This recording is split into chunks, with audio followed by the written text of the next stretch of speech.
বাড়িতে পড়ে থাকা বোমার আঘাতে আহত এক স্কুল ছাত্র। গত কয়েকদিন ধরে উদয়পুর সাউথ চন্দ্রপুরের বাবুল দেবনাথের ছেলে দেবাশন দেবনাথ অসুস্থ হয়ে পড়ায় তাকে উদয়পুর বন্দোয়ার জহর নবোদয় বিদ্যালয় থেকে অভিভাবকরা তাকে বাড়িতে নিয়ে যায় চিকিৎসার উদ্দেশ্যে।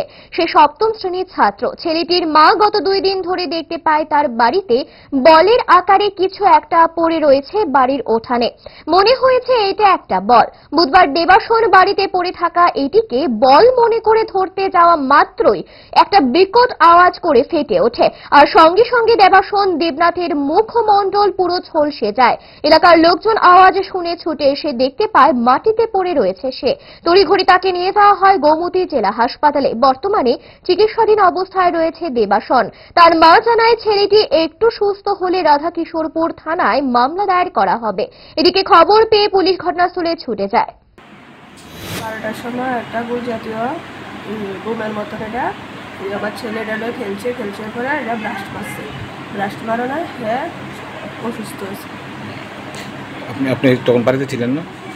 আমি বাড়িতে তখন আমি কাপড় ধুতে আসছি বাথরুমে। তো এরপরে সিলি দেওয়ানের যে সঙ্গে বোমটা যখন ব্লাস্ট হচ্ছে এই সব মনে করেন সিলিন্ডারেও যেভাবে আওয়াজ ঠিক এইভাবে আওয়াজ দিচ্ছে। তো এখানে দৌড়ে আসছি, এসে দিদি চুল টুল সব শুনে বুকের টুকে সব তুলে গেছে, চিল্লিয়ে আছে দুনিয়ার মানুষ।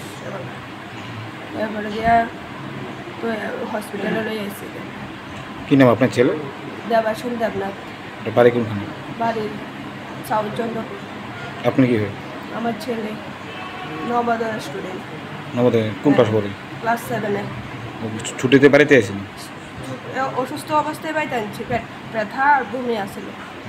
এরপরে মনে হচ্ছে কালকে নিয়ে দিয়ে আমো, আগামীকাল বৃহস্পতিবারের থেকে পরীক্ষা। ক্লাস 7-এর উদয়পুর নবোদয় বিদ্যালয়ে পড়ে? এই বন্দোয়ার।